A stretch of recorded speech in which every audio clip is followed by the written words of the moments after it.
Let's talk about the golden parachute for D&D Improv.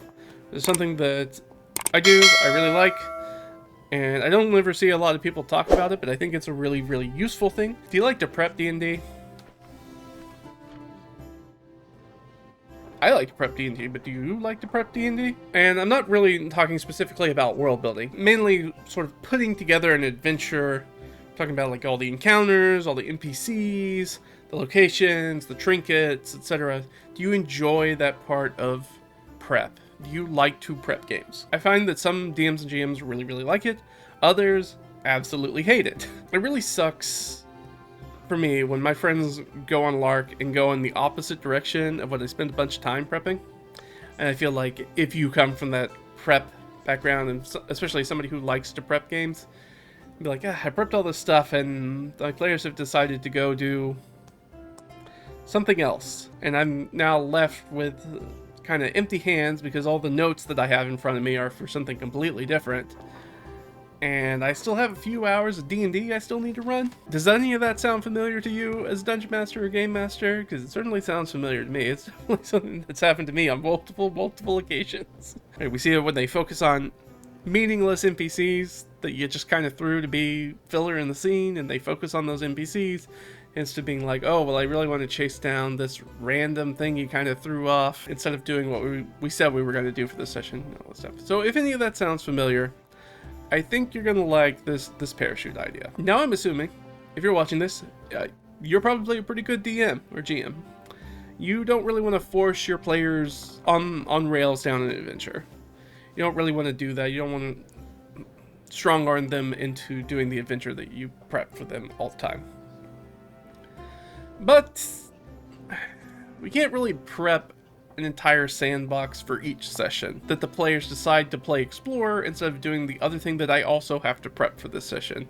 Where you're going to fall on the Dungeon Master Game Master slide, wherever you're going to be. Are you going to be in the very low prep, I make a sandbox, and it's up to the players to figure out what to do for adventuring? Or are you going to fall on the very other far extreme where it's like, this is the adventure, you're going on the adventure, keep all limbs inside the bus as it's going. I have planned this thing and we're going to do this thing. And I feel like everybody kind of falls somewhere in the middle between those two extremes. You do get in a situation where you can't prep both of those things. You can't be like, well, I'm going to prep an entire sandbox in the case they decide to go this way, and also prep an entire adventure, linear adventure, in case they decided to do the thing they told me they were going to do. Leaves you in a weird in-between spot. And that's, of course, where improv, right? We always have to improv something. Every once in a while, you might have to improv up to an entire session of D&D. And that's not something you really advise for somebody of faint of heart or somebody who's a very inexperienced DM or GM. I was watching a video just earlier this week where somebody was criticizing another person for over-prepping adventures, and their advice was like, I just don't prep adventures. And my response to that is, that's great. If you're comfortable doing that and you've been doing it for years and years and years, yeah, sure, sometimes you only need a handful of adventure seeds you roll up 5 minutes before the game starts and you feel comfortable being able to follow your chuckleheads wherever they decide to go and whatever they decide to do. But especially for any sort of like new DM, you tell them that and they're like deer in the headlights. That's not going to be helpful advice for them. So useful for me is sort of a middle ground that's kind of in between those, and we're going to go over some of that. I feel like it's especially daunting for those new DMs to play without a safety net. Let's not say it that way. Let's say we're going to say Dungeon Masters with some self-confidence issues, where they don't feel super confident in their abilities, regardless of how much experience they have. So I think when you get kicked out of a plane, it's pretty nice to have a parachute. And that's sometimes what it feels like to improv for a DM that doesn't have a lot of self-confidence in their improv abilities. When they feel like the players are going off book, it's like getting kicked out of a plane. It would be nice to have a parachute. We're going to talk about the parachute a little bit. And by that I mean the parachute file. I touched on it a few times on the channel, but I really kind of wanted to talk specifically about it and kind of give it the focus I feel like it deserves. So what is the parachute file? For me, it's sort of the perfect improv tool to help DMs go from being kicked out of the adventure they prepped for and being able to gently float through the rest of their session and stick the landing for the end of the session to the point where they can go back to being able to prep for now whatever the parties decided going on the adventure that you had prepped. The parachute file is a rotating collection of one-shots, 5-room dungeons, other sort of short diversions I use to help me improv to the end of a session. That's it. It's not a big thing. I usually keep about 3 of them stocked. I've got a whole folder of them. What is it? It's essentially when the players decide to go outside my prep, pull what I consider to be my Dungeon Master ripcord, and I grab something from my parachute file and choose one of my bite-sized little D&D adventures to play for the rest of the current session. Very simple. There have been some products that come out lately that are like quarter shots is the name of one of them. There's some others I can't think of off the top of my head. They're primarily travel focused, I think. Anyways, they're 1 to 3 encounter kind of mini adventures to give you something when the players are bored with travel or they decide to do and go someplace you weren't really planning on, and makes you feel like instead of having to 100% improv something, I can give myself just a little bit of a parachute to help me get to where I need to go for the rest of this D&D session. It's a tool that allows us as a DM to have the flexibility to improv without completely pushing away any sort of player agency and being like, you have to stay on the thing that I prepped for. It gives you the flexibility for them to go off book without you feeling like, what? So let's ask, what goes into a parachute file to make it a great DM or GM resource? This is not my DM binder, this is a different binder, but it is chocked full of them. Let me just pull a few out so you can see. And I've got some criteria for these. So here's a whole bunch of them. So basically I have a folder that's sort of an adventure folio, just to show you, like we're talking about, like, I have a lot of them. And these are super easy. You can find a whole bunch of these online. And I print them out, but obviously you can keep them on your computer if you use your computer to run. So let's talk about the criteria of what makes an adventure the right choice for including in your parachute file. Right off the bat, short and sweet. They need to be simple. They need to be short. They need to be easy to run at a glance. I wouldn't choose anything that's more than probably 1 sheet of paper, front and back. Maybe I could do a facing split. Maybe if it was a front and back on facing pages, I could do that. But I generally try to keep it down to basically 1 sheet of paper. And I like physical paper because I stick them in my DM binder in the back pocket. They should be easy to pick up, easy to travel with, easy to use, easy to basically skim front and back and know the entire adventure really, really easily in just maybe a minute or two just looking at it. The second criteria, they need to be around the level of the party. Often I like to choose, like I said, I keep 3 with me. I usually try to keep one that's a level higher, one that's a level lower, and one that's at level with the party. That way I only need to swap out 1 adventure at a time every time they level up if they're staying in the same area. But you do have to be careful when they cross those tiers of play. Let's say you have a group of 4th level characters. If you have a 3rd level adventure in there, that's fine. You got a 4th level adventure, that's fine. You have a 5th level adventure in there, that could be a problem. Because remember, at 5th level, you get things like cantrip damage doubles. A bunch of classes get extra attack. They get 3rd level spells. There's a big jump in power. And so adventures and monsters are tuned for that level of power. And your 4th level party is not going to have that. So you have to be really careful if it's going to be like a combat heavier one. You might want to adjust that a little bit, or maybe use some lower CR monsters. Number 3, they need to be approximate to the biome that the adventurers are in. So I try to keep them, if they're in like a forested hillside, I'm going to look for things that are forests. I'm going to look for adventures that are hill adventures, mines, valleys. We could probably do some barrows too, anything like that. What I don't want to do is give an adventure that's like on an open plain, or include one that's a shipwreck would be another good one, and maybe not a city adventure. The ones that you use feel like they make sense for them just being right around the corner. So that's basically the 3. So we want to make sure that it's a short adventure. We want to make sure that it's kind of around the right level range, and we want to make sure that it makes sense for where they are in the world. Improv a whole bunch of why this adventure site is here. I like to just keep adventure sites that make sense for the area we're in already. So many one-shots, 5-room dungeons, all those sorts of things out there that you really don't need to bend over backwards to find one that makes sense for whatever biome your adventurers are in at the moment. So let's talk about resources. How do you find these adventures? So I've got a few different ones. 5-room dungeons. The internet is absolutely lousy with them.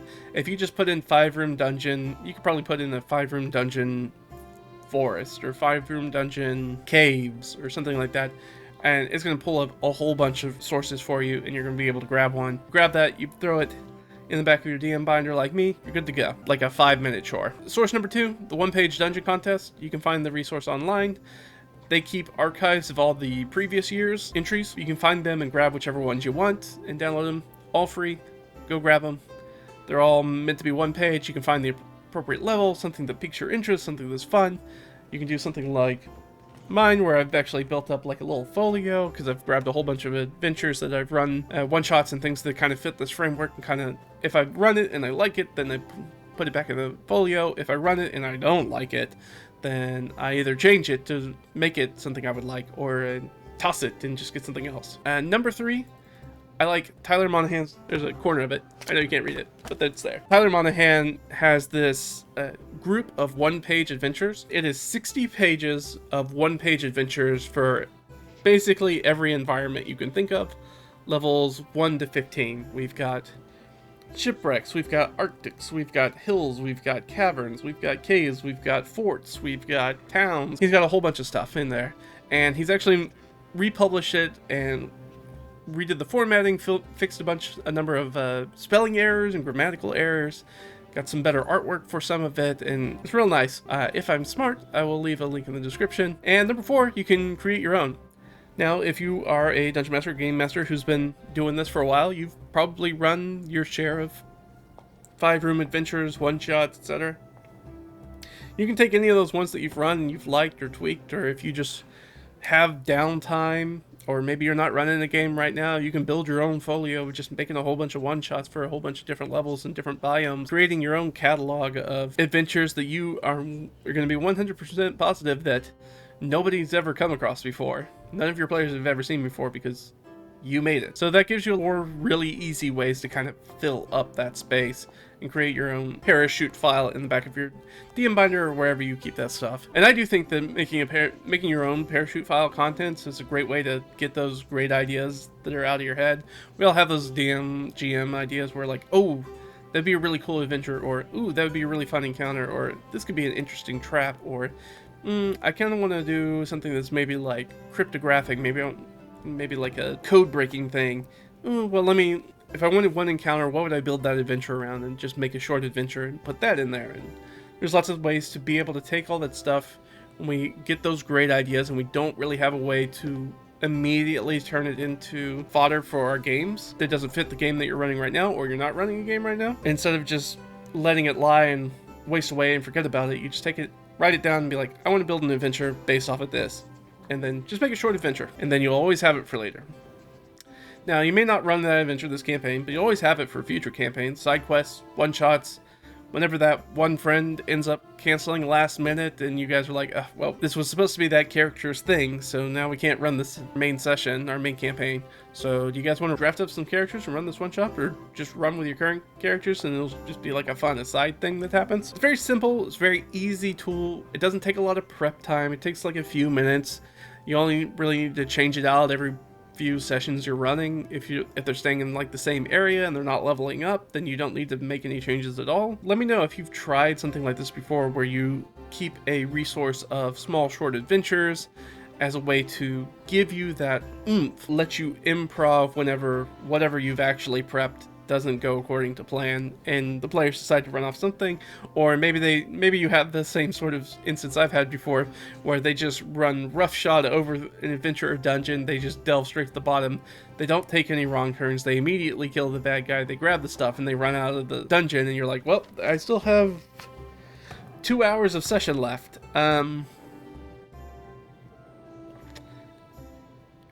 As you're traveling, you come across, you just pull out one of the adventures and add that for something, just to give them something to do before the end of the session. So it's one of my favorite prep to improv resources that I use, and that's what I consider it. This is prep I do to give me the ability to improv easily at the table. So sometimes we're prepping for the adventure we're running, sometimes we're prepping resources that help us make stuff up. So having those sorts of resources so it doesn't feel like you're getting kicked out of an airplane without a parachute. You want a parachute, my prep to improv resources are my personal parachute. If you run more games and campaigns, you realize which resources you need more, which resources you never use, and so maybe you stop prepping those.